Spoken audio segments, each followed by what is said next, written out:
सहनावतु सहनौ भुनक्तु सह वीर्यङ्करवावहै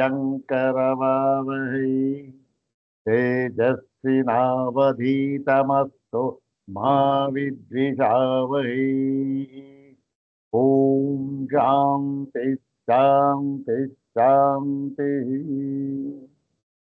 श्रुतिस्मृतिपुराणानाम् आलयं करुणालयं नमामि भगवत्पादं शङ्करं लोकशङ्करं। नमामि भगवत्पादशङ्करं लोकशङ्करम्।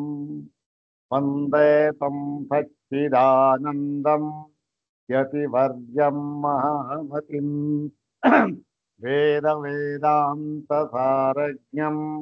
सद्गुरुं प्रणतोऽस्म्यहम्।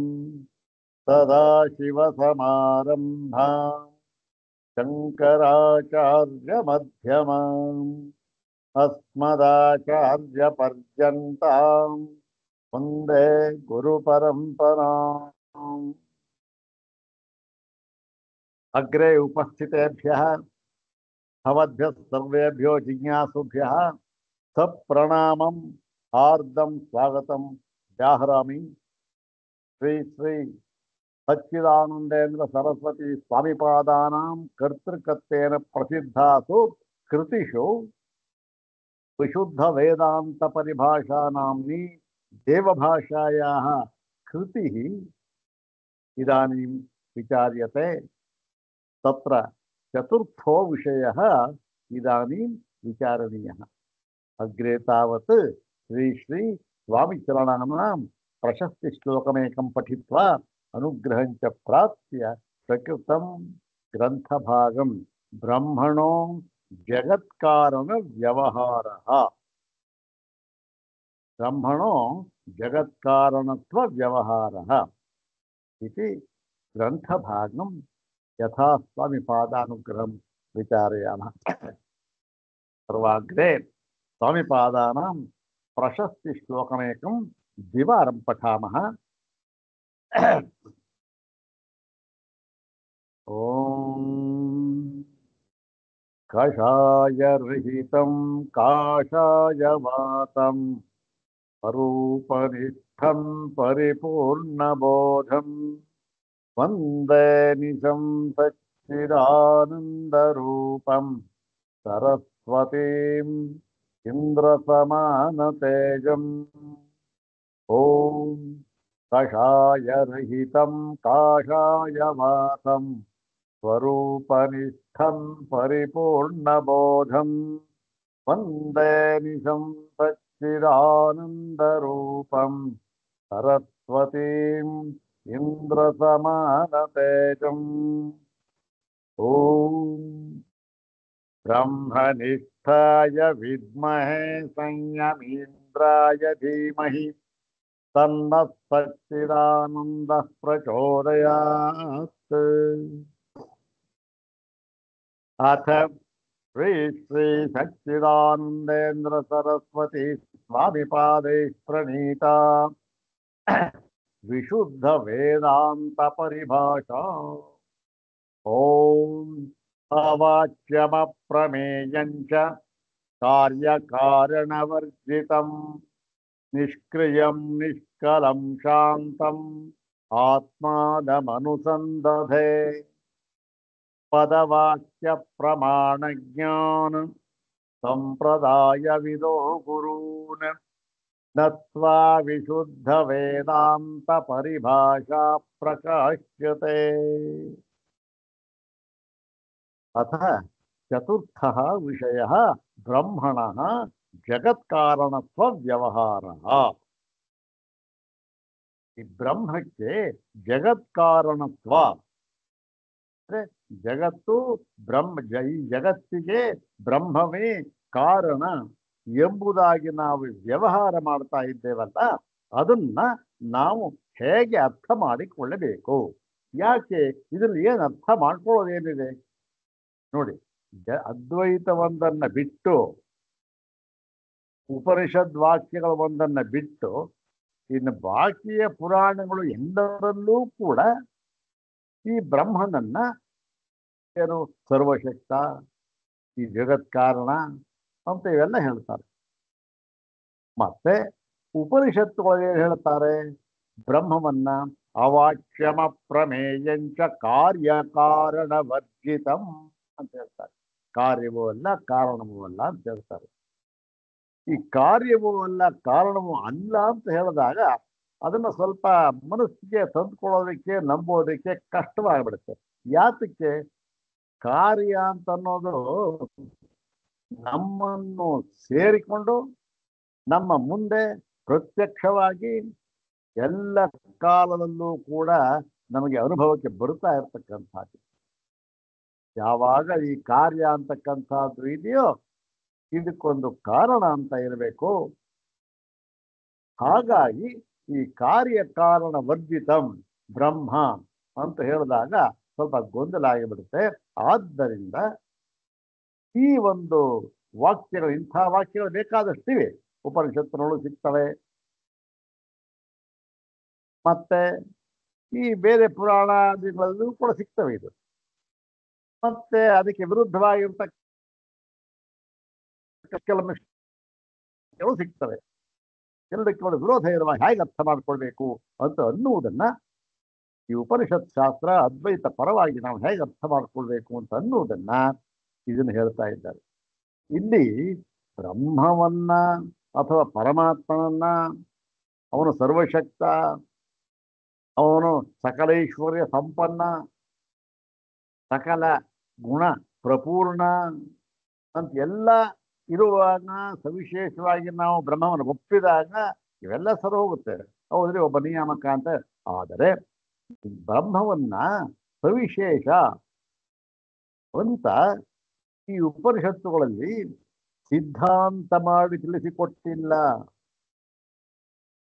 ಹೌದು ತಾನೆ? ಈಗ ಸವಿಶೇಷವಾಗೂ ಹೇಳಿದೆ, ನಿರ್ವಿಶೇಷವಾಗೂ ಹೇಳಿದೆ.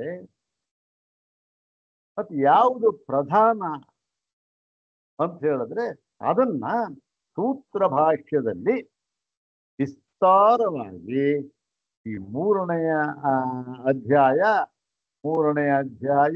ಎರಡನೆಯ ಪಾದದಲ್ಲಿ ಉಭಯಲಿಂಗಾಧಿಕರಣ ಅಂತ ಬಂದಿದೆ. ಅತ್ಯಂತ ಮುಖ್ಯವಾದ ಸೂತ್ರ. ಉಭಯಲಿಂಗಾಧಿಕರಣದಲ್ಲಿ ಆ ಅಧಿಕರಣದಲ್ಲಿ 4ನೇ ಸೂತ್ರ ಅಂತ ಕಾಣುತ್ತೆ. ಅದು ಅರೂಪವದೇವ ಹಿ ತತ್ಪ್ರಧಾನತ್ವಾತ್ ಅಂತ ಒಂದು ಸೂತ್ರ. ಏನು? ಅರೂಪವದೇವ ಹಿ ತತ್ಪ್ರಧಾನತ್ವಾತ್. ಬ್ರಹ್ಮ ಹೇಗೆ ಅಂದ್ರೆ ಬ್ರಹ್ಮ ಅರೂಪಂ ಹಿ ಬ್ರಹ್ಮ, ನಿರೂಪಂ ಹಿ ಬ್ರಹ್ಮ ಅಂತ ಹೇಳಿದ್ರು. ಯಾತಕ್ಕೆ ರೂಪವನ್ನು ಹೇಳಿದ್ದಾರಲ್ಲ ಅಂದ್ರೆ ತತ್ಪ್ರಧಾನತ್ವ, ಸಸ್ಯ ಪ್ರಧಾನತ್ವ. ಯಾಕೆ? ಈ ರೂಪತ್ವ ಅಂತಕ್ಕಂಥದ್ದು ಪ್ರಧಾನವಾಗಿರತಕ್ಕಂಥ ವಿಷಯ. ಈ ಒಂದು ನ್ಯಾಯವನ್ನು ಹೇಳಿದ್ದಾರಲ್ಲಿ. ಏನು? ತತ್ಪ್ರಧಾನಾನಿ ವಾಕ್ಯಾನಿ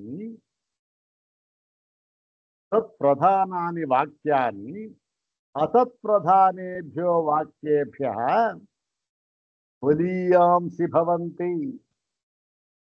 ಅಂದ್ರೆ ಏನು? ತತ್ಪ್ರಧಾನಾನಿ ವಾಕ್ಯಾನಿ ಅಂದ್ರೆ ಈ ಅರೂಪವನ್ನು ಹೇಳತಕ್ಕಂತಹ, ಅದಕ್ಕೆ ಪ್ರಾಧಾನ್ಯವನ್ನು ಕೊಟ್ಟಿರತಕ್ಕಂತಹ ವಾಕ್ಯಗಳು ಏನಾಗಿದೆ? ಅತತ್ಪ್ರಧಾನೇಭ್ಯೋ ವಾಕ್ಯೇಭ್ಯ ಅಂದ್ರೆ ಅದಕ್ಕೆ ಪ್ರಾಧಾನ್ಯವನ್ನು ಕೊಡದೆ ಏನೋ ಸ್ವರೂಪವನ್ನು ಸವಿಶೇಷವಾಗಿಯೂ ಹೇಳ್ತಕ್ಕಂಥ ವಾಕ್ಯಗಳು ಬೇಕಾದಷ್ಟಿದೆ. ಅತತ್ಪ್ರಧಾನವಾಗಿ ಹೇಳ್ತಾರೆ. ಅದಕ್ಕಿಂತಲೂ ಕೂಡ ಈ ಒಂದು ನಿರ್ವಿಶೇಷ ರೂಪವನ್ನು ಹೇಳತಕ್ಕಂತಹ ವಾಕ್ಯಗಳು ಏನಾಗಿರುತ್ತೆ? ಬಲೀಯಾಂಸಿ ಭವಂತಿ. ಏತಾನಿ ವಾಕ್ಯಾನಿ ಬಲೀಯಾಂಸಿ ಭವಂತಿ. ಇದು ಬಲವತ್ತರವಾಗಿರತಕ್ಕಂಥದ್ದು ಅನ್ನುವುದನ್ನ ಅಲ್ಲಿ ಪದವಾಕ್ಯ ಪ್ರಮಾಣ ಪೂರ್ವಕವಾಗಿ ಸಿದ್ಧ ಮಾಡಿ ತೋರಿಸಿದ್ದಾರೆ ಉಭಯಲಿಂಗಾಧಿಕರಣದಲ್ಲಿ. ಹೀಗಾಗಿ ಏನು ಪ್ರಧಾನ ಅಂತಾಯ್ತು? ಅರೂಪವದೇವಹಿ, ರೂಪವೇ. ಅಂತ ಹೇಳಿ ಆ ಒಂದು ಭಾಗವನ್ನ ಇಲ್ಲೇ ಸಾವಿಪಾದರವರು ತೆಗೆದುಕೊಂಡು ಈ ನಮಗೆ ಕಾಣ್ತಾ ಇದೆಯಲ್ಲ ಇದನ್ನ ಹೇಗೆ ಸಮನ್ವಯ ಮಾಡಿಕೊಳ್ಬೇಕು ಅಂತ ಹೇಳಿ ಈ ಒಂದು ಕಾರ್ಯಕಾರಣ ಅನನ್ಯತ್ವ ನ್ಯಾಯ ಅಂತ ಯಾವುದು ಇದೆ ಅದು ಕೂಡ ಸೂತ್ರ ಭಾಷೆ ಹೇಳಿರ್ತಕ್ಕಂಥದ್ದೇ. ಎಲ್ಲಿ ಆರಂಭಣಾಧಿಕರಣದಲ್ಲಿ ಉದ್ದಕ್ಕೂ ಹೇಳಿದ್ದಾರೆ. ತದರನ್ಯತ್ವಮಾರಂಭಣ ಶಬ್ದಾದಿಭ್ಯ ಭಾವೇಚೋಪಲಬ್ಧೆ ತತ್ವಾಚ್ಯಾವರಸ್ಯ ಅಸದ್ವ್ಯಪದೇಶಾನ್ನೇತಿತೇನ ಧರ್ಮಾಂತರೇಣ ವಾಕ್ಯಶೇಷಾತ್ ಮತ್ತೆ ಇದೆ 7 ಸೂತ್ರಗಳು ಏನೋ ಇದೆ. ಇದರಲ್ಲಿ ತಿಳಿಸ್ಕೊಟ್ಟಿದ್ದಾರೆ ಏನು ಕಾರ್ಯಕಾರಣ ಅನನ್ಯತ್ವ ನ್ಯಾಯದಿಂದ ಎಲ್ಲವೂ ಕೂಡ ಏಕಮೇವಾದ ಯಾವಾಗ ಏಕಮೇವಾದ್ವಿತೀಯತ್ವವನ್ನು ಒಪ್ತೇವೆಯೋ ಏನೋ ಎರಡನೆಯದು ತರೋದೇ ಇಲ್ಲ. There is no second entity at all.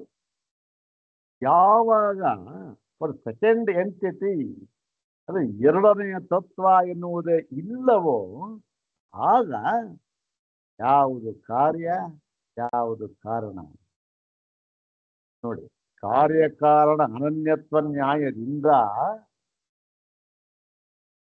ಏನಾಗುತ್ತೆ ಏಕತ್ವ ಸಿದ್ಧವಾಗತ್ತೆ. ಏಕತ್ವ ಸಿದ್ಧವಾದ ಮೇಲೆ ಏನಾಗುತ್ತೆ ಕಾರ್ಯಕಾರಣ ಭಾವ ಏನು ಯಾವುದು ಸಿದ್ಧ ಮಾಡಿದ್ವಲ್ಲ ಆ ಕಾರ್ಯಕಾರಣ ಭಾವವೇ ಬಾಧವಾಗಿ ಬಿಡುತ್ತದೆ. ಯಾಕೆ ಅನುಭವದಲ್ಲಿರ್ತಕ್ಕಂಥ ಮಾತು. ಏಕಮೇವಾದ್ವಿತೀಯಂ ಬ್ರಹ್ಮ ಅಂತಕ್ಕಂಥ ನಿಶ್ಚಯವಾದ ಮೇಲೆ ಓ ಈ ಬ್ರಹ್ಮಾಂಡಕ್ಕೆ ಮತ್ತೆ ಇವೆಲ್ಲವೂ ಕೂಡ ಪ್ರಪಂಚ ಕಾರ್ಯವಾಗಿದೆ ಅನ್ನುವುದು ಕೇವಲ ಹಾಸ್ಯಾಸ್ಪದವಾಗಿ ಉಳಿದುಕೊಂಡು ಬಿಡುತ್ತದೆ. ಯಾಕೆ ಎರಡನೇ ಇಲ್ಲವೇ ಇಲ್ಲ, ಕಾರ್ಯ ಇಲ್ಲ, ಕಾರಣ ಕಾರ್ಯ ಯಾವಾಗಿಲ್ವೋ ಕಾರಣ ಅಂತ ಹೇಳಕ್ಕಾಗುವುದಿಲ್ಲ. ಅದಕ್ಕೋಸ್ಕರ ಆ ದೃಷ್ಟಿಯಿಂದ ಇಲ್ಲಿ ಕಾರ್ಯಕಾರಣವರ್ಜಿತ ಬ್ರಹ್ಮ ಅಂತ ಹೇಳಿದ್ದಾರೆ. ಮತ್ತೆ ಇವನ್ನೆಲ್ಲ ಯಾಕೆ ಹೇಳಿದ್ದಾರೆ? ಕಾರ್ಯವನ್ನೆಲ್ಲ ವಿಸ್ತಾರವಾಗಿ ವರ್ಣನೆ ಮಾಡಲಿದ್ದಾರಲ್ಲ ಯಾಕೆ? ಯಾತಕ್ಕೆ ಅಂತಂತಂದ್ರೆ ಕಾರ್ಯಕಾರಣಗಳಿಗೆ ಅನನ್ಯತ್ವವನ್ನ ಹೇಳಿ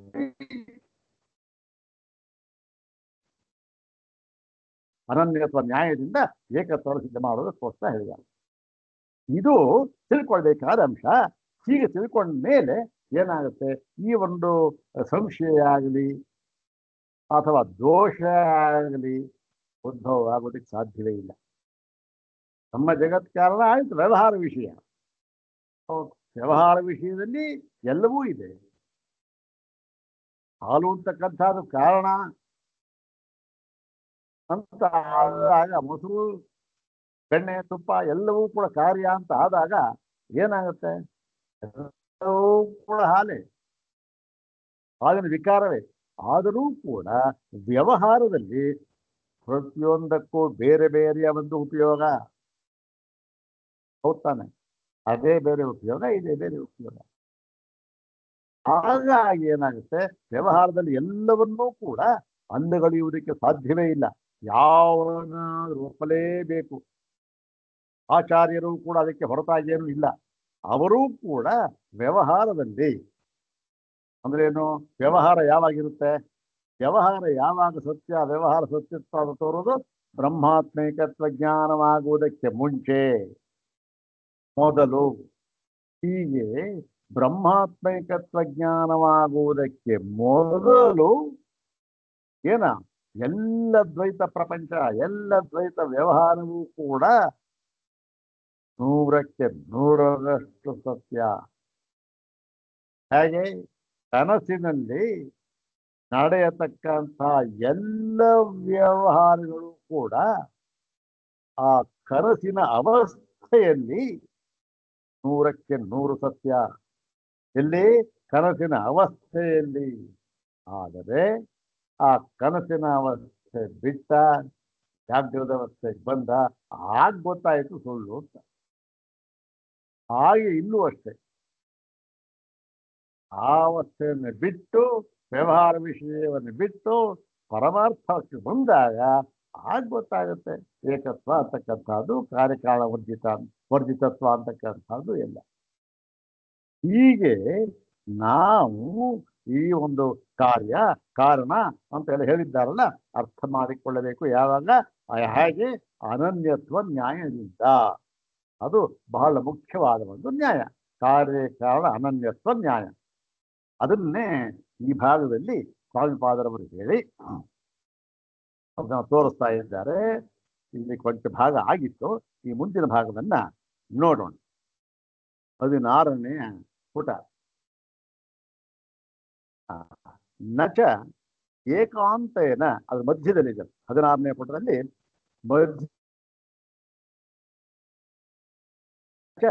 ಏಕಾಂತೇನ ಅದ್ವಿತೀಯಸ್ಯ ಸತಃ ಬ್ರಹ್ಮಣಃ ಕಥಂ ವಿಚಿತ್ರ ಜಗದ್ರೂಪೇಣ ಅವಭಾಸಃ ಇತಿ ಶಂಕ್ಯಂ. ನೋಡಿ, ಈ ವಿಚಾರದಲ್ಲಿ ಶಂಕೆ ಮಾಡತಕ್ಕದ್ದಲ್ಲ, ಈ ವಿಚಾರವನ್ನು ಶಂಕೆ ಮಾಡತಕ್ಕದ್ದಲ್ಲ, ಸಂಶಯಿಸುವ ಹಾಗಿಲ್ಲ. ಯಾವ ವಿಚಾರ ಅಂತಂದ್ರೆ ಅದ್ವಿತೀಯಸ್ಯ ಸತಃ ಬ್ರಹ್ಮಣಃ, ಬ್ರಹ್ಮವು ಅದ್ವಿತೀಯವಾಗಿದ್ದರೂ ಸಹ, ಅಂದ್ರೇನು? ಅದಕ್ಕೆ ಭಿನ್ನವಾಗಿ ಇನ್ನೊಂದು ವಸ್ತು ಎಂಬತಕ್ಕಂಥದ್ದು ಇಲ್ಲ. ಬ್ರಹ್ಮ ಭಿನ್ನ ವಸ್ತ್ವಂತರ ಅಭಾವಾತ್, ಬ್ರಹ್ಮ ಭಿನ್ನ ವಸ್ತ್ವಂತರ ಅಭಾವಾತ್ ತೈತ್ರಿಯ ವಾಕ್ಯ. ಹೀಗಿರುವಾಗ ಒಂದೇ ಬ್ರಹ್ಮ, ಹೀಗಿರುವಾಗ ಕಥಂ, ಹೇಗೆ ವಿಚಿತ್ರ ಜಗದ್ರೂಪೇಣ ಅವಭಾಸ ಸ್ಯಾತ್? ಬ್ರಹ್ಮ ಒಂದೇ, ಎರಡು ಬ್ರಹ್ಮ ಇಲ್ಲ, ಮತ್ತೆ ಅದು ಕಾರ್ಯಕಾರಣ ವರ್ಜಿತ. ಯಾವ ಭಾವ ಒಂದೇ ಇರುವ ಕಾರಣ ಇಲ್ಲ, ಕಾರ್ಯ ಇಲ್ಲ ಅಂತ ಆಗಿತ್ತಲ್ಲ. ಹೀಗಿರುವಾಗ ಹೇಗೆ ತಾನೇ ವಿಚಿತ್ರ ಜಗದ್ರೂಪೇಣ, ಜಗತ್ತು ಏನ್ ಕೇವಲ ಜಗತ್ತು ಅಂತ ಹೇಳಲಿಲ್ಲ, ವಿಚಿತ್ರವಾಗಿದೆ. ವಿಚಿತ್ರ ಅಂದ್ರೆ ಏನು? ಯಾವ ಇಂದ್ರಿಯಗಳಿಗೂ ಕೂಡ ಏನುಂಟು ಮಾಡುತ್ತೆ ಅದು? ಆಶ್ಚರ್ಯ. ಚಿತ್ರ ಅಂದ್ರೆ ಆಶ್ಚರ್ಯ, ವಿಚಿತ್ರ ಅಂದ್ರೆ ವಿಶೇಷವಾದ ಆಶ್ಚರ್ಯ. ಆಶ್ಚರ್ಯವನ್ನು ಉಂಟು ಮಾಡತಕ್ಕಂತಹ ಈ ಜಗತ್ತು ಸಾಮಾನ್ಯವಾದ್ದೇನು? ಇಂತಹ ವಿಚಿತ್ರವಾದ ಜಗತ್ತು ಬರುವುದಕ್ಕೆ, ತೋರುವುದಕ್ಕೆ ಹೇಗೆ ಸಾಧ್ಯ ಎಂಬುದಾಗಿ ನಾವು ಶಂಕಿಸಬಾರದು. ನ ಶಂಕ್ಯಂ, ಶಂಕಿಸಬಾರದು. ಯಾತಕ್ಕೆ ಅಂದ್ರೆ ಯತಃ ತತ್ರಾಪಿ ಉಪಪತ್ತಿಂ ಆಹ ಸೂತ್ರಕಾರಃ. ಯಾಕೆ ಅಂತಂದ್ರೆ ಅದಕ್ಕೆ ಕಾರಣವನ್ನ ಸೂತ್ರಕಾರರಾಗಿರ್ತಕ್ಕಂತಹ ಭಗವಾನ್ ಬಾದರಾಯಣರೇ ಹೇಳಿಬಿಟ್ಟಿದ್ದಾರೆ. ಏನು? ಈ ಬ್ರಹ್ಮವು ಏಕಮೇವಾದ್ವಿತೀಯವಾಗಿದ್ದರೂ ಕೂಡ, ಬ್ರಹ್ಮಕ್ಕೆ ಏಕಮೇವಾದ್ವಿತೀಯತ್ವ ಎನ್ನುವುದೇ ಲಕ್ಷಣವಾಗಿದ್ದರೂ ಕೂಡ ಇಂತಹ ಬ್ರಹ್ಮದಿಂದ ಇಂತಹ ವಿಚಿತ್ರವಾದ ಪ್ರಪಂಚ ಹೇಗೆ ಬಂತು, ಹೇಗೆ ತೋರ್ತಾ ಇದೆ ಅಂತಕ್ಕಂಥದ್ದು ಶಂಕ್ಯವಲ್ಲ, ಶಂಕನೀಯವಲ್ಲ. ನಾವು ಶಂಕಿಸಬಾರದು ಅಂತೇಳಿ ಅದಕ್ಕೆ ಭಗವಾನ್ ಸೂತ್ರಕಾರರಾದ ಭಗವಾನ್ ಬಾದರಾಯಣರು ಏನ್ ಹೇಳ್ತಾರೆ? ಒಂದು ಸೂತ್ರವನ್ನು ಹೇಳಿದ್ದಾರೆ. ಯಾವುದು? ಆತ್ಮನೆ ಚೈವಂ ವಿಚಿತ್ರಾಶ್ಚಹಿ ಅಂತ. ಆತ್ಮನೆ ಚೈವಂ ವಿಚಿತ್ರಾಶ್ಚಹಿ ಅಂತ ಹೇಳಿ ಅದನ್ನ ಆ ಸೂತ್ರ, ಆತ್ಮನೆ ಚೈವಂ ವಿಚಿತ್ರಾಶ್ಚಹಿ ಅಂದ್ರೆ ಆತ್ಮನಲ್ಲಿ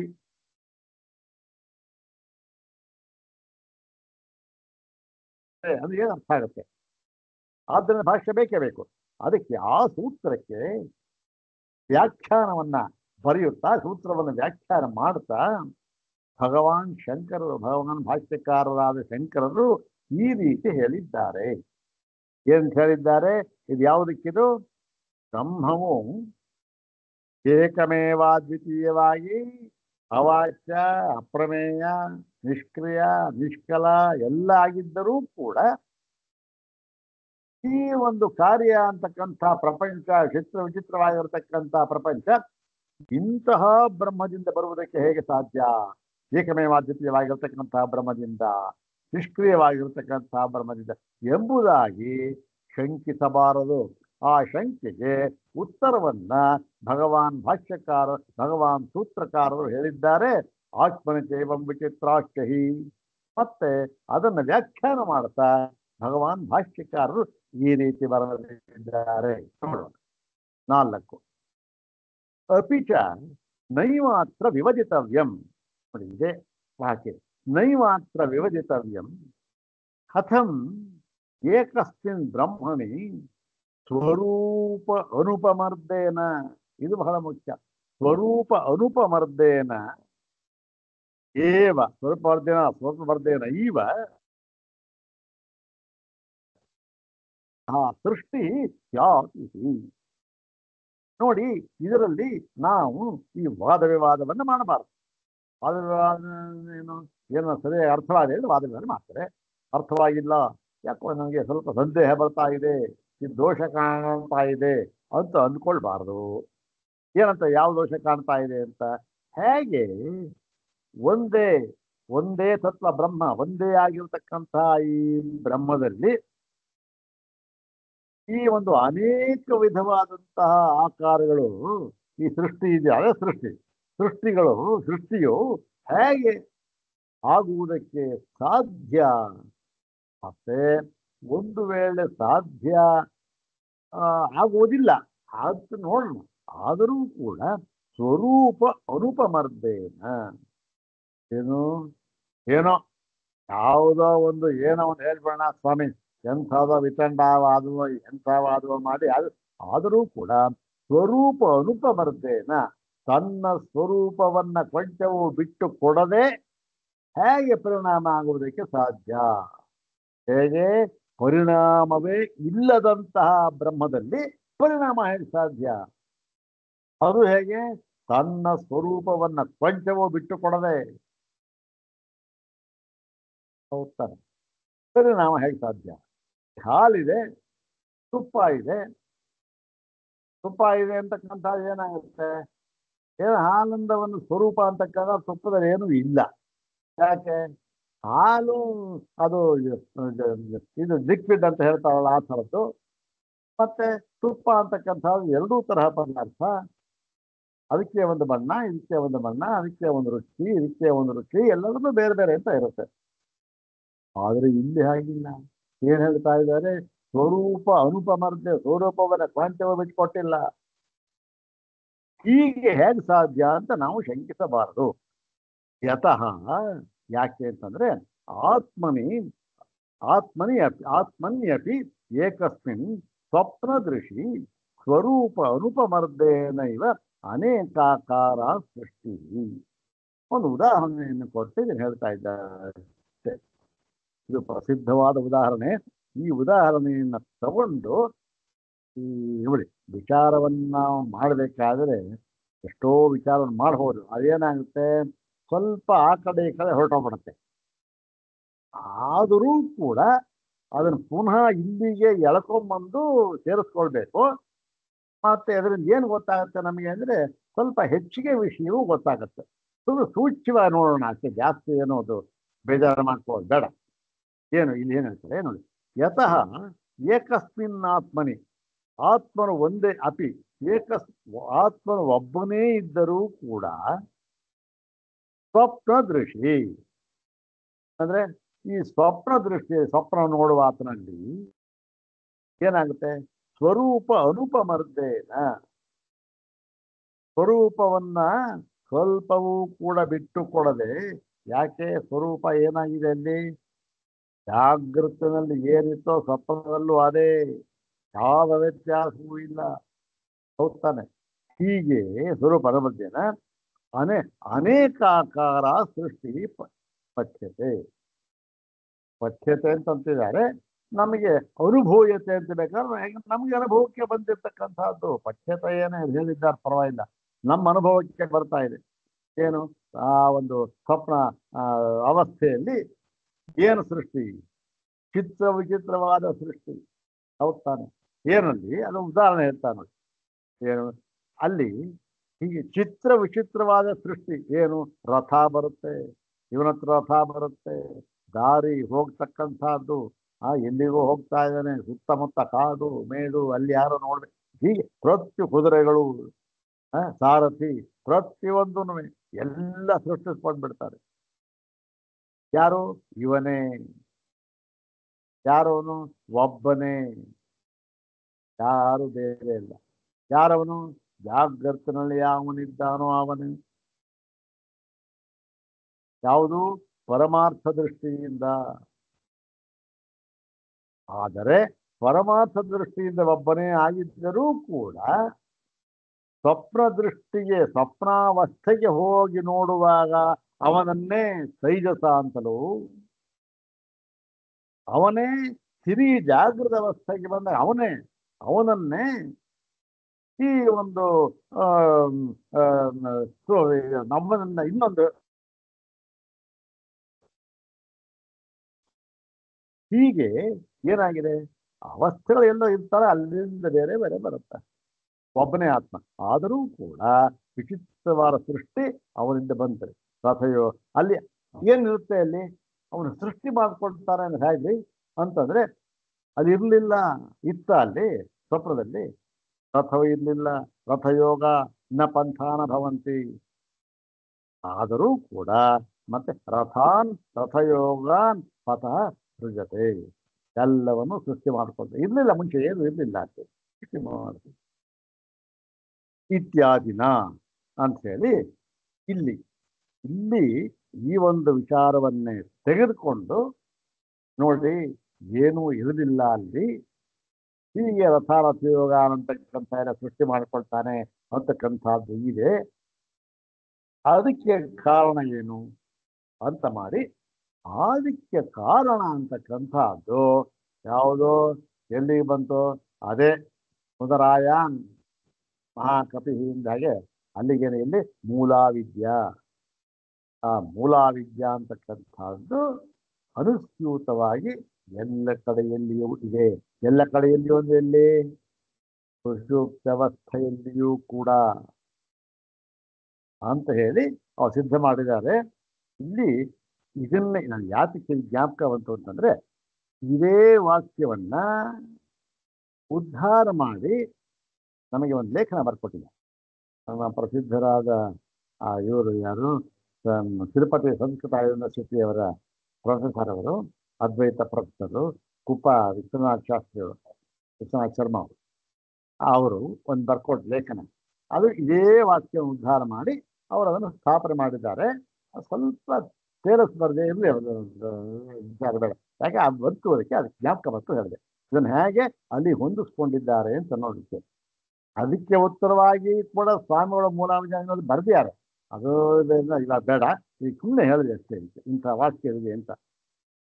ಹೀಗೆ ಸೃಷ್ಟಿ ಮಾಡಿಕೊಂಡು ಏನಿದು, ಸ್ವರೂಪವನ್ನ ಬಿಟ್ಟುಕೊಡದೆ ನಿಷ್ಕಲನಾಗಿದ್ದರೂ ಕೂಡ ಅನೇಕ ವಿಧವಾದ ವಿಚಿತ್ರಾಕಾರ ಸೃಷ್ಟಿ ಅಂತಕ್ಕಂಥದ್ದು ಸಾಧ್ಯ, ಒಪ್ಪಬಹುದು. ಅದು ಶಂಕನೀಯವಲ್ಲ ಅಂತ ಅನ್ನೋದಕ್ಕೆ ಮಾತ್ರ ಈ ಉದಾಹರಣೆ ಅಷ್ಟೇ ಇದೆ. ಲೋಕೇಪಿ ದೇವಾದಿಷು ಮಾಯಾವ್ಯಾದಿಷು ಚ ಸ್ವರೂಪ ಅನುಪಮರ್ದೇನೈವ ವಿಚಿತ್ರಾಃ ಹಸ್ತ್ಯಶ್ವಾದಿ ಸೃಷ್ಟಯ ದೃಶ್ಯಂತೆ. ಇದು ಸ್ವಪ್ನದಲ್ಲಿ ಆಯಿತು, ತನಗಾಯಿತು, ತನಗೆ ಅನುಭವ ಆಯಿತು, ಇದು ನನ್ನ ಅನುಭವ. ಲೋಕದಲ್ಲಿಯೂ ಕೂಡ ಹೀಗೆ ಇರತಕ್ಕಂಥದ್ದು. ಹಾಗೆ ದೇವಾದಿಷು ದೇವತೆಗಳಿದ್ದಾರೆ, ಅವರಿಗೂ ಕೂಡ ಏನು ವಿಚಿತ್ರ ಶಕ್ತಿ ಯೋಗಾತ್, ಅವರಿಗೆ ವಿಚಿತ್ರ ಶಕ್ತಿ ಯೋಗ ಇರುತ್ತೆ. ಏನು ಇರೋದಿಲ್ಲ ಅವನ ಹತ್ರ, ಯಾವ ಉಪಾದಾನ ಮತ್ತು ಏನೂ ಇರೋದಿಲ್ಲ. ಆದರೂ ಕೂಡ ಏನಾಗುತ್ತೆ, ಅವನು ಒಬ್ಬನೇ ಇಂದ್ರ. ಅವನೇನಾಗ್ತಾನೆ, ವಿಚಿತ್ರ ಶಕ್ತಿ ಯೋಗದಿಂದ ಏನಾಗ್ತಾನೆ, 4 ಕಡೆ ಒಂದೇ ಸ್ಥಳದಲ್ಲಿ, 4 ಒಂದೇ ಕಾಲದಲ್ಲಿ ಅವನು ಕಾಣಿಸಿಕೊಳ್ಳಬಹುದು. ಏನಾಗುತ್ತೆ, ಅವನೇ ಸ್ವರೂಪ ಅನುಪಮರ್ದೇನ, ತನ್ನ ಸ್ವರೂಪವನ್ನು ಬಿಟ್ಟುಕೊಡದೆ 4 ಕಡೆ ಕಾಣಿಸ್ಕೊಳ್ತಾನೆ. ಇಲ್ಲೂ ಇರ್ತಾನೆ, ಅಲ್ಲೂ ಇರ್ತಾನೆ, ಅಲ್ಲೂ ಇರ್ತಾನೆ. ಯಾಕೆ? ವಿಚಿತ್ರ ಶಕ್ತಿ. ಇದು ಪುರಾಣದಲ್ಲಿ ಕಂಡು ಬರುತ್ತೆ. ಮತ್ತೆ ಇನ್ನು ನಾವು ಪ್ರತ್ಯಕ್ಷವಾಗಿ ನೋಡ್ಬೇಕು ಅಂದ್ರೆ ಮಾಯಾವಿಗಳು. ಈ ಮಾಯಾವಿ ಇಂದ್ರಜಾಲ ಮಾಡ್ತಾರೆ, ಅವರು ಅಷ್ಟೆ. ಅವರೇನು, ಆ ಮಾಯಾವಿ ಹಾಗೆ ಇರ್ತಾನೆ, ಎಲ್ಲಿಯೂ ಹೋಗೋದಿಲ್ಲ. ಅವನು ತನ್ನ ಸ್ವರೂಪವನ್ನು ಕೊಂಚವೂ ಬಿಟ್ಟುಕೊಡದೆ ಏನಾಗ್ತಾನೆ, ಅಯ್ಯೋ ಮೇಲಕ್ಕೆ ಹೋಗ್ತಾನೆ, ಆಕಾಶದಲ್ಲಿ ಹತ್ತಾನೆ, ಅಲ್ಲಿ ಎಲ್ಲಿ ಯುದ್ಧ ಮಾಡ್ತಾನೆ, ಕೈ ಕಾಲ ಕತ್ತರಿಸಿ ಬೀಳ್ತಾ ಇರ್ತವೆ, ರಕ್ತ ಚೆಲ್ತಾ ಇರ್ತವೆ, ಏನೇನೋ ಮಾಡಿ. ಇದು ನಮ್ಮ ಒಂದು ಇದು ಏನೋ ಆಚಾರ್ಯ ಕಾಲದಲ್ಲಿ ಅದೆಲ್ಲ ಮಾಯ ಇತ್ತು ಅಂತ ಕಾಣುತ್ತೆ. ಈಗೇನು ನಾವು ನೋಡಿಲ್ಲ, ಆದ್ರೂ ಬೇರೆ ತರಹ ಮಾಯ ನಾವು ನೋಡಿದ್ದೇವೆ. ಬೇಕಾದಂತ ಸೃಷ್ಟಿ ಮಾಡೋದು ಅವೆಲ್ಲ ನೋಡಿದ್ದೇವೆ. ತಥಾ ಏಕಸ್ಮಿನ್ನಪಿ ಬ್ರಹ್ಮಣಿ ಸ್ವರೂಪ ಅನುಪರ್ದೇನ ಇವ ಅನೇಕಾಕಾರ ಸೃಷ್ಟಿ ಭವಿಷ್ಯತಿ. ಅದೇ ರೀತಿ ಉದಾಹರಣೆ ಕೊಟ್ಟಲ್ಲ, ಸ್ವಪ್ನ ಉದಾಹರಣೆ, ಅದೇ ರೀತಿ ಏಕಸ್ಮಿನ್ ಬ್ರಹ್ಮಣಿ, ಬ್ರಹ್ಮ ಒಂದೇ ಆಗಿದ್ದರೂ ಕೂಡ ಸ್ವರೂಪ ಅನುಪಮರ್ದೇನ ಇವ, ತನ್ನ ಸ್ವರೂಪವನ್ನು ಸ್ವಲ್ಪವೂ ಬಿಟ್ಟುಕೊಡದೆ, ನಾಶಪಡಿಸಿಕೊಳ್ಳದೆ, ಬಾಧ ಮಾಡಿಕೊಳ್ಳದೆ, ಏನು ಪರಿಣಾಮ ವ್ಯಕ್ತಿತ್ವ,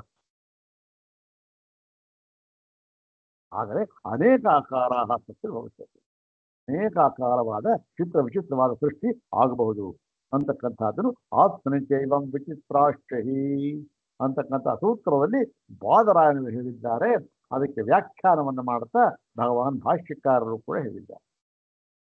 ಏಕೆಂದ್ರೆ ಈ ಕಾರ್ಯಕಾರಣ ಜಗತ್ ಕಾರಣತ್ವ ವ್ಯವಹಾರ ಇದೆಯಲ್ಲ, ಅದನ್ನು ಈ ರೀತಿ ಅರ್ಥ ಮಾಡಿಕೊಳ್ಬೇಕು ಅಂತ ಅರ್ಥ ಅಷ್ಟೇ. ಸಹ ಏಷಃ ಮಾಯಾ ಸತ್ಕಾರ್ಯವಾದ ಇದು ಪರಿಭಾಷಾ.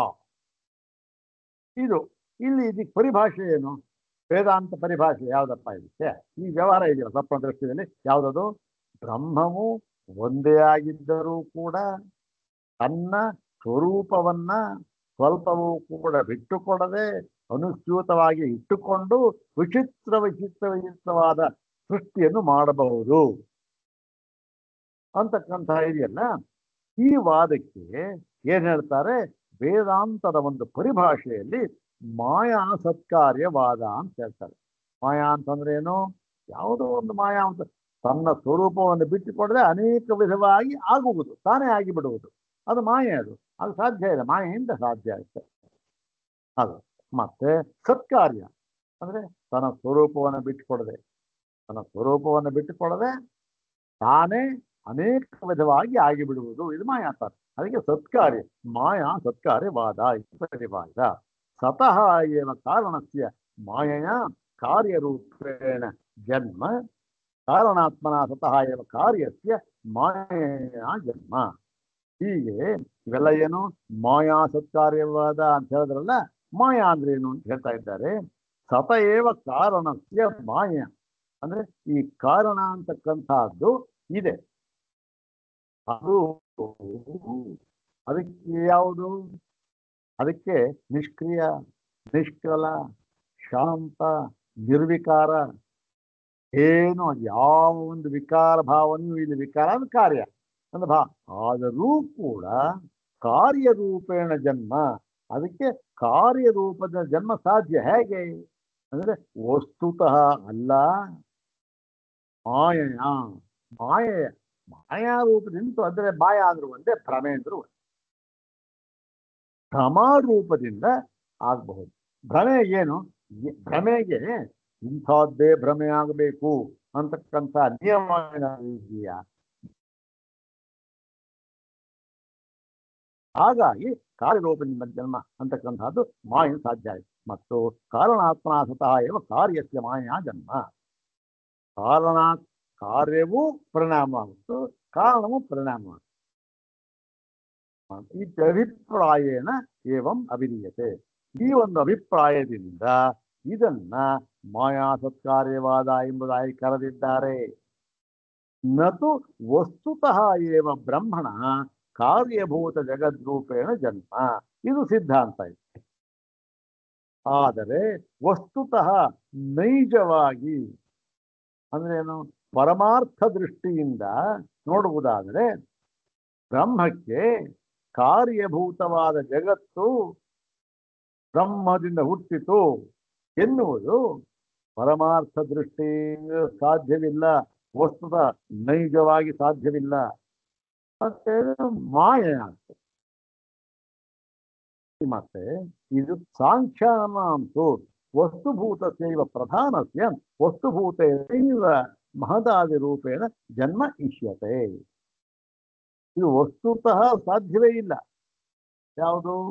ಈ ಒಂದು ಬ್ರಹ್ಮ ಏಕಮೇವಾದ್ವಿತೀಯವಾದ ಬ್ರಹ್ಮ ಅನೇಕಾಕಾರವಾಗಿ ಆಯಿತು ಅಂತಕ್ಕಂಥದ್ದು ನೈಜವಾಗಿ ಸಾಧ್ಯವಿಲ್ಲ. ಆದರೆ ಮಾಯೆಯಿಂದ ಸಾಧ್ಯವಾಗಬಹುದು. ಈ ಸಾಂಖ್ಯರು ಏನ್ ಹೇಳ್ತಾರೆ ನೋಡಿ, ಪ್ರಧಾನ ಅಂತಕ್ಕಂಥದ್ದು ಏನಾಗಿದೆ, ಅದೊಂದು ಸ್ವತಂತ್ರವಾದ ತತ್ವ. ಮತ್ತೆ ಪುರುಷ ಅಂತಕ್ಕಂಥದ್ದೇನು, ಅದು ಅಷ್ಟೇ. ಹೀಗಾಗಿ ಎರಡು ಸ್ವತಂತ್ರವಾದ ತತ್ವವನ್ನು ಹೇಳ್ತಾರೆ. ಹಾಗಾಗಿ ಸಾಂಖ್ಯರು ಅವರು ಅದ್ವೈತಿಗಳಲ್ಲ, ಅವರು ದ್ವೈತಿಗಳು. ಸಾಂಖ್ಯರು ದ್ವೈತಿನೋಹಿತೆ ಸಾಂಖ್ಯ ಯೋಗಾಶ್ಚ. ಸಾಂಖ್ಯರು ಯೋಗಿಗಳು ಇವೆಲ್ಲ ಯಾರು? ದ್ವೈತಿಗಳಿವರು. ಅವ್ರಿಗೇನಾಗುತ್ತೆ, ಅವರಿಗೆ ಪ್ರಧಾನ ಅಂತಕ್ಕಂಥದ್ದು ವಸ್ತುಭೂತವಾಗಿ ಇದೆ, ನೈಜವಾಗಿ ಇದೆ. ಇನ್ನೊಂದು ತತ್ವ ಪುರುಷಕ್ಕಿಂತ ಭಿನ್ನವಾಗಿ ಇದೆ. ಅದೇನಾಗುತ್ತೆ, ಅದೇ ನೈಜವಾಗಿ, ಇಲ್ಲಿ ಯಾವ ಮಾಯೆಯೂ ಇಲ್ಲ, ನೈಜವಾಗಿ ವಸ್ತುಭೂತೇನ ಇವ ಅದೇ ಮಹತ್ತು, ಅಹಂಕಾರ ಮತ್ತೆ ಪಂಚಭೂತ ಹೀಗಾಗಿ ಪರಿಣಾಮ. ಅವ್ರ ಸಾಂಖ್ಯ ತತ್ವ ಪ್ರಕಾರ 24 ತತ್ವ ಹೇಳ್ತಾರಲ್ಲ, ಪರಿಣಾಮ ಅದು ವಿಕಾರ. ಮತ್ತೆ ವಿಕಾರ ಅದು ಕಾರ್ಯ ಕಾರಣ, ಕೇವಲ ಕಾರ್ಯ ಕೇವಲ ಕಾರಣ ಅಂತ ವಿಭಾಗ ಮಾಡಿ ಸಿದ್ಧ ಮಾಡ್ತಾರೆ 24. ಅವರಿಗೆ ವಸ್ತುತಃ ಏವ, ಅವರಿಗೆ ನೈಜವಾಗಿ ಇದೆ ಇವೆಲ್ಲ. ಯಾವುದು ತೇಷಾಂಚ ಪಕ್ಷೆ ತತ್ವತಃ ಏವ ಜಾಯಮಾನಸ್ಯ ಕಾರ್ಯಸ್ಯ ಕಾರಣಭೂತಂ ಸ್ವಯಮಪಿ ಕಿಂ ನ ಜಾಯತೆ ಇತ್ಯಾಶಂಕಾ ಸ್ಯಾತ್. ಅವರ ವಿಚಾರದಲ್ಲಿ ಬೇಕಾದರೆ ಈ ಒಂದು ಸಂದೇಹ ಬರಬಹುದು. ಏನಂತ, ಅಯ್ಯೋ ಎಲ್ಲವೂ ಉಂಟಾಗ್ತಾ ಇದೆ, ನೈಜವಾಗಿಯೇ ಉಂಟಾಗ್ತಾ ಇದೆ. ಪ್ರಧಾನದಿಂದ ಈ ಮಹತ್ತತ್ವ ಅಹಂಕಾರ ಇವೆಲ್ಲ ಪರಿಣಾಮ ಆಗ್ತದೆ, ನೈಜವಾಗಿ ಇದೆ ಅಂತ ಹೇಳ್ತಾರೆ. ನಿಜವಾಗಿದೆ. ಎಲ್ಲವನ್ನೂ ಕೂಡ ವಸ್ತುಭೂತವಾಗಿ ಒಪ್ಪತಕ್ಕಂತಹ ಸಾಂಖ್ಯರಿಗೆ ಈ ಒಂದು ಕಾರಣಭೂತವಾದ ಪ್ರಧಾನವೂ ಕೂಡ ಸ್ವಯಮಪಿ ತಾನೇ ಯಾತಕ್ಕೆ ಅದು ಹುಟ್ಟುವುದಿಲ್ಲ. ಏನ್ ಮಾಡ್ತಾರೆ, ಪ್ರಧಾನ ವಿಕಾರವಲ್ಲ ಅಂತ ಹೇಳ್ತಾರೆ. ಪ್ರಧಾನದಿಂದ ಎಲ್ಲ ವಿಕಾರಗಳು ಹುಟ್ಟುತ್ತವೆ ಹೊತ್ತು ಪ್ರಧಾನ ಅಂತಕ್ಕಂಥದ್ದು ವಿಕಾರ ಅಲ್ಲ. ಪ್ರಧಾನದಿಂದ ಹುಟ್ಟುತ್ತವೆ ವಿಕಾರಗಳು. ಆದರೆ ಅವ್ರ ಪಕ್ಷ ಏನಾದ್ರೆ ಯಾಕೆ ವಿಕಾರ ಅಲ್ಲ, ಅದು ಕೂಡ ಎಲ್ಲವೂ ಕೂಡ ವಿಕಾರ ಅಂತ ಹೇಳ್ತಾ ಇದ್ದೀರಲ್ಲ, ವಸ್ತುತಃ ನೈಜವಾಗಿ ಅದನ್ನೇ ಯಾಕೆ ಒಪ್ಪೋದು ವಿಕಾರ ಅಂತ ಅಂದ್ರೆ ಆ ಒಂದು ಆಶಂಕೆ ಅದು ಬರಬಹುದು. ಅದಕ್ಕೆ ಅವ್ರು ಉತ್ತರ ಹೇಳ್ತಾರೆ, ಬೇರೆ ವಿಚಾರ. ಆ ಆಶಂಕೆ ಬರಬಹುದು. ವಿಕಾರಾಣ ವಿಕಾರೇಭ್ಯ ಏವ ಉತ್ಪತ್ತಿ ದರ್ಶನ.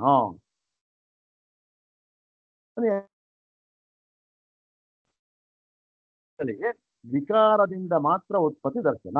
ಉತ್ಪತ್ತಿ ನಮಗೆ ಗೊತ್ತಾಗ್ತದೆ. ಇವಾಗ ನೋಡಿ, ಏನು ಹಾಲಿನಿಂದ ಮೊಸರು, ಮೊಸರಿನಿಂದ ಬೆಣ್ಣೆ, ಈ ಹಾಲು ಮೊಸರು ಬೆಣ್ಣೆಯಿಂದ ತುಪ್ಪ.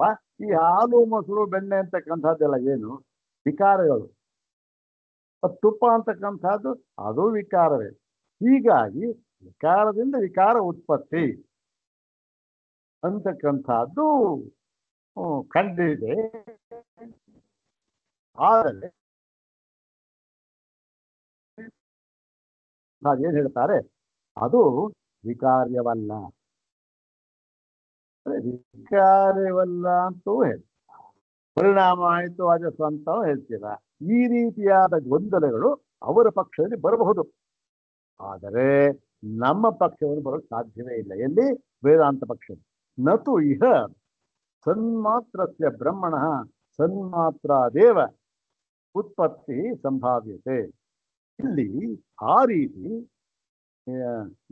ನತು ಈ ವೇದಾಂತದಲ್ಲಿ ಆ ರೀತಿ ಸನ್ಮಾತ್ರಸ್ಯ ಬ್ರಹ್ಮಣ ಅಂದ್ರೆ ಇರುವಿಕೆಯ ಸ್ವಭಾವವಾಗಿರ್ತಕ್ಕಂತಹ ಬ್ರಹ್ಮಕ್ಕೆ ಸನ್ಮಾತ್ರ ದೇವ ಉತ್ಪತ್ತಿ ಅಂದ್ರೆ ಸನ್ಮಾತ್ರ ಇನ್ನೊಂದು ಇರುವಿಕೆಯಿಂದ ಅದಕ್ಕೆ ಉತ್ಪತ್ತಿ ಅಂತಕ್ಕಂಥದ್ದು ಸಾಧ್ಯವೇ ಇಲ್ಲ. ನಿಮ್ಮ ಪಕ್ಷದಲ್ಲಿ ಆಗ್ಬಹುದು, ಪ್ರಧಾನಕ್ಕೆ ಯಾಕ್ರಿ ಉತ್ಪತ್ತಿ ಇಲ್ಲ, ಪ್ರಧಾನಕ್ಕೂ ಕಾರ್ಯ ಆಗ್ಬೋದಲ್ಲ ಅಂತ ಬರ್ಬೋದು. ನಮ್ಮ ಪಕ್ಷದಲ್ಲಿ ಬ್ರಹ್ಮಕ್ಕೆ ಇನ್ನೊಂದು ಕಾರಣ ಇದೆ ಅಂತ ಹೇಳುವಾಗಿಲ್ಲ. ಯಾಕೆ ಅಂತಂದ್ರೆ ಇಲ್ಲಿ ಏಕಮೇವಾದ್ವಿತೀಯವಾದ ಬ್ರಹ್ಮವನ್ನು ನಾವು ಒಪ್ಪಿದ್ದೇವೆ. ಮತ್ತೆ ಕಾರ್ಯಕಾರಣ ಭಾವವನ್ನ ವಸ್ತುತಃ ನಾವು ಒಪ್ಪೇ ಇಲ್ಲ. ವಸ್ತುತಃ ಒಪ್ಪಿದಿರ್ತಾನೆ ಇದೆಲ್ಲ ಅಯ್ಯೋ ಮಾಯಿಂದ ಒಪ್ಪಿದ್ದೇವೆ ಅಷ್ಟೇ. ಮಾಯನ ಭ್ರಮೆ ಏನ್ ಬೇಕಾ ಒಪ್ಪುದು. ಅದರಿಂದ ನಮ್ಮ ಪಕ್ಷದಲ್ಲಿ ಇದು ಸಾಧ್ಯವಿಲ್ಲ. ಯಾಕೆ ವಸ್ತುಭೂತವಾಗಿ ಕಾರ್ಯಕಾರಣ ಭಾವವನ್ನು ಒಪ್ಪಿದೆ. ಇದು ವ್ಯತ್ಯಾಸ ಇರತಕ್ಕಂಥದ್ದು ಅಂತ ಹೇಳಿ. ಉತ್ಪದ್ಯಮಾನಸ್ಯ ವಿಶೇಷಾಭಾವೇ ಪ್ರಕೃತಿ ವಿಕಾರ ಭಾವ ಅನುಪಪತ್ತೇ. ಮತ್ತೆ ಯಾವುದು ಉಂಟಾಗ್ತಾ ಇದೆಯೋ ಅದಕ್ಕೆ ಒಂದು ವಿಶೇಷ ಎಂಬತಕ್ಕಂಥದ್ದು ಇಲ್ಲದೆ ಹೋಗಿಬಿಟ್ಟರೆ ಆವಾಗ ಏನಾಗುತ್ತೆ, ಅದು ವಿಕಾರ ಅಂತ ಅನುಕೂಲ. ನೋಡಿ, ಮೊಸರು ಅಂತ ಆಯ್ತು, ಹಾಲಿನಿಂದ ಉತ್ಪತ್ತಿ ಆಯ್ತು. ಅದಕ್ಕೆ ಒಂದು ವಿಶೇಷ ಬಂತು. ಏನು ವಿಶೇಷ? ಹಾಲಿನಲ್ಲಿ ಇಲ್ಲದೆ ಇರತಕ್ಕಂತಹ ಒಂದು ವಿಶೇಷವಾದ ಗುಣ ಅದರಲ್ಲಿ ಬಂತು. ಒಂದು ಪಕ್ಷ ಆ ಗುಣ ವಿಶೇಷ ಅಭಾವೇ, ವಿಶೇಷ ಗುಣ ಇಲ್ಲ ಅಂತ ಆಗ್ಬಿಟ್ರೆ ಆವಾಗ ಪ್ರಕೃತಿ ಅಂತಲೂ ಆಗುಲ್ಲ, ವಿಕಾರ ಅಂತಲೂ ಆಗುಲ್ಲ. ಹೌದ್ ತಾನೆ? ವಿಶೇಷ ಇದ್ದೇ ಇರಬೇಕು. ಆವಾಗ ಏನಾಗುತ್ತೆ? ಕಾರಣಕ್ಕ ಇರೋದೇ ಇಲ್ಲ. ಎಲ್ಲವೂ ಕೂಡ ಕಾರಣ, ಏನೂ ಇಲ್ಲ ವಿಶೇಷ ಅಂದ್ಬಿಟ್ರೆ ಅದು ಹಾಲೆ ಅಷ್ಟೇ. ಹೀಗೆ ವಿಕಾರ ಒಂದು ವಿಶೇಷ ಇದ್ದೇ ಇರಬೇಕು. ಸತ್ವಸ್ಯ ಏಕತ್ವೇನ ಸದಂತರ ಭಾವಾಂಶ. ಇಲ್ಲಿ ಏನಾಗಿದೆ? ಈ ಸತ್ವಸ್ಯ ಏಕತ್ವೇನ ಇರ್ತಕ್ಕಂಥ ಪದಾರ್ಥ ಒಂದೇ ಒಂದು ಸದಂತರ ಅಂದ್ರೆ ಆ ಸತ್ತಿಗಿಂತ ಬೇರೆಯಾಗಿ ಇನ್ನೊಂದು ಪದಾರ್ಥ ಅದಕ್ಕೆ ಸರಿಸಮನಾಗಿ ಅಂತಕ್ಕಂಥದ್ದು ಅಭಾವಾಚ ಇಲ್ಲವೇ ಇಲ್ಲ. ಹಾಗಿರೋವಾಗ ಅದಕ್ಕೆ ಕಾರಣ ಅಂತಕ್ಕಂಥದ್ದು ಹೇಗಾಗುತ್ತೆ? ಆಗುತ್ತೆ ಅಷ್ಟೇ. ನಾಪಿ ಸದ್ವಿಶೇಷಾತ್ ದೃಷ್ಟ ವಿಪರ್ಯಾತ್. ಮತ್ತು ಈ ಸತ್ತಿಗೆ ವಿಶೇಷ ಅಂತಕ್ಕಂಥದ್ದು ಇಲ್ಲ. ಯಾಕೆ? ನಿರ್ವಿಕಾರ. ಏನು? ಹಾಲು ಮೊಸರು ವಿಶೇಷ, ಮೊಸರಲ್ಲಿ ವಿಶೇಷ ಇದೆ. ಹಾಗೆ ಇಲ್ಲಿ ವಿಶೇಷ ಭಾವ ಇದೆ.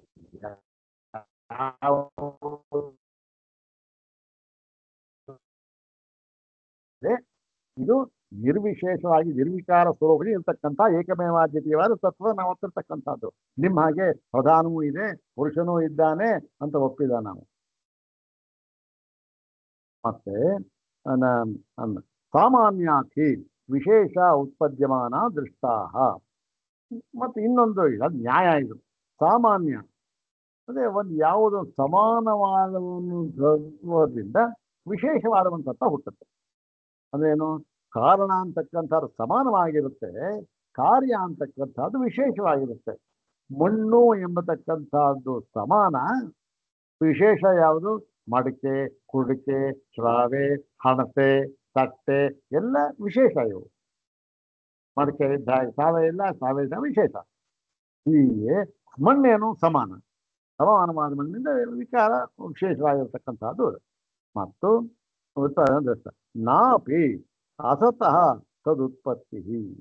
ಮತ್ತು ಈ ಒಂದು ಉತ್ಪತ್ತಿ ಇದೆಯಲ್ಲ, ಅದು ಅಸತ್ತಿನಿಂದ ಇಂತಹ ಉತ್ಪತ್ತಿ ಅಂತಕ್ಕಂಥ ಸಾಧ್ಯವಿಲ್ಲ. ಯಾಕೆ? ನಿರಾತ್ಮಕತ್ವ ಅಸತಃ. ಯಾಕೆ? ಅಸತ್ತು ಅಂದ್ಬಿಟ್ರೆ ಅದಕ್ಕೆ ಸ್ವರೂಪವೇ ಇಲ್ಲ. ಸ್ವರೂಪವೇ ಇಲ್ಲದೆ ಇರತಕ್ಕಂಥ ಒಂದು ಪದಾರ್ಥಕ್ಕೆ ಅದರಿಂದ ಹುಟ್ಟು ಅಂತಕ್ಕಂಥದ್ದು ಇರುತ್ತಾ? ಅಲ್ಲಿ ಏನಾಗುತ್ತೆ? ವಂದ್ಯಾಪುತ್ರ ಅಂತ ಹಾಗಾಗುತ್ತೆ. ವಂದ್ಯಾಪುತ್ರ ಅಂತಕ್ಕಂಥ ಏನು ಆ ಸ್ವರೂಪನೇ ಇಲ್ಲ, ಅದಕ್ಕೆ ಹೇಗೆ ಸಾಧ್ಯ ಅಂತ ಹೇಳಿ ಜಾತಾದೇವ ಜಾಯತಃ ಅಭ್ಯುಪಗಮೆ ಎಲ್ಲ ಬೇರೆ ಬೇರೆ ಬೇರೆ ಹೇಳ್ತಾರೆ. ಇನ್ನು ಜಾತಾದೇವ ಜಾಯತ, ಹುಟ್ಟಿದ್ದೇ ಹುಟ್ಟುತ್ತಾ ಇದೆ ಅಂತ ಒಪ್ಕೊಂಡ್ಬಿಟ್ರು ಕೂಡ ಆವಾಗ ಅನವಸ್ಥ. ಹುಟ್ಟಿದ್ದೇ ಹುಟ್ಟುತ್ತಾ ಇದೆ ಅಂದರೆ ಅದಕ್ಕೆ ಹಿಂಗಡೆಯಲ್ಲಿ ಅದರಿಂದ ಇನ್ನೊಂದು ಅನವಸ್ಥ ದೋಷ. ತಸ್ಮಾತ್ ಮಾಯಯ ಏವ ಸ್ವತಃ ಜನ್ಮ ಅಭ್ಯುಪಗಂತವ್ಯಂ. ಹೀಗಾಗಿ ಇವು ಯಾವುದೂ ಕೂಡ ಹೊಂದೋದಿಲ್ಲ. ಸಾಂಖ್ಯರ ದೃಷ್ಟಿಯಲ್ಲಿ ಹೊಂದಬಹುದು, ನಮ್ಮ ದೃಷ್ಟಿಯಲ್ಲಿ ಹೊಂದೋದಿಲ್ಲ. ಆದ್ದರಿಂದ ಇವಕ್ಕೆಲ್ಲ ಏನು? ಮಾಯೆಯಿಂದಲೇ ಜನ್ಮ ಎಂಬತಕ್ಕಂಥದ್ದನ್ನು ಮಾತ್ರ ಒಪ್ಕೊಳ್ಬೇಕಷ್ಟೆ, ಬೇರೆ ಇನ್ಯಾವುದು ಒಪ್ಪೋಂಗಿಲ್ಲ. ನಚ ಅಸತಃ ಕಸ್ಯಚಿತ್ ಕಥಚಿದಪಿ ಜನ್ಮ. ಅಸತ್ತಿನಿಂದ ಯಾವ ಕಾರ್ಯವೂ ಹೇಗೂ ಹುಟ್ಟುವುದಕ್ಕೆ ಸಾಧ್ಯವೇ ಇಲ್ಲ. ಅಸತಃ ನಿರಾತ್ಮಕತ್ವಾದೇವ ಇಲ್ಲ ಹೇಗೆ ವಂದ್ಯಾಪುತ್ರವತ್. ಅಸತ್ತು ಅಂತಕ್ಕಂಥ ಪದಾರ್ಥ ನಿರಾತ್ಮಕ ಸ್ವರೂಪನ ಇಲ್ಲ ಅದಕ್ಕೆ. ಅದು ವಂದ್ಯಾಪುತ್ರವತ್ ಅಂದ್ರೆ ಬಂಜೆಯ ಮಗ ಅಂತ ಅದಕ್ಕೆ ಇಲ್ಲವೇ ಇಲ್ಲ. ಅದಕ್ಕೆ ತದುಕ್ತಂ, ಅದಕ್ಕೆ ಗೌಡಪಾದ ಹೇಳಿದ್ದಾರೆ ಅಂತ ಹೇಳಿ ಎರಡು ಕಾರಿಕೆಯನ್ನು ನಾವು ಅಧ್ಯಯನ ಮಾಡಿದ್ದೇವೆ. ತಥೋ ಹಿಮಾಯಯ ಜನ್ಮ ಯುಜ್ಯತೆ ನತು ತತ್ವತಃ ತತ್ವತೋ ಜಾಯತೆ ಯಸ್ಯ ಜಾತಂ ತಸ್ಯ ಹಿ ಜಾಯತೆ ಅಸತೋ ಮಾಯಯ ಜನ್ಮ ತತ್ವತೋ ನೈವ ಯುಜ್ಯತೆ ವಂದ್ಯಾಪುತ್ರೋ ನ ತತ್ವೇನ ಮಾಯಯ ವಾಪಿ ಜಾಯತೆ ಅಂತಕ್ಕಂಥದ್ದು. ಇಷ್ಟನ್ನು ಹೇಳಿ ಈ ಒಂದು ಭಾಗವನ್ನು ಮುಗಿಸ್ತಾರೆ. ಮುಂದಿನ ಭಾಗವನ್ನ ಒಂದು ಸಣ್ಣ ಒಂದು ಆಕ್ಷೇಪಣೆ ಹಾಕಿಕೊಂಡು ಅದನ್ನು ಉಪಕ್ರಮಿಸಿ ಅದಕ್ಕೂ ಕೂಡ ಸಮಾಧಾನವನ್ನು ಕೊಡ್ತಾರೆ. ಅದನ್ನು ಮುಂದಿನ ಭಾಗದಲ್ಲಿ ನೋಡೋಣ. ಓಂ ಶಾಂತಿ ಶಾಂತಿ ಶಾಂತಿ. ಓಂ ತತ್ಸತ್.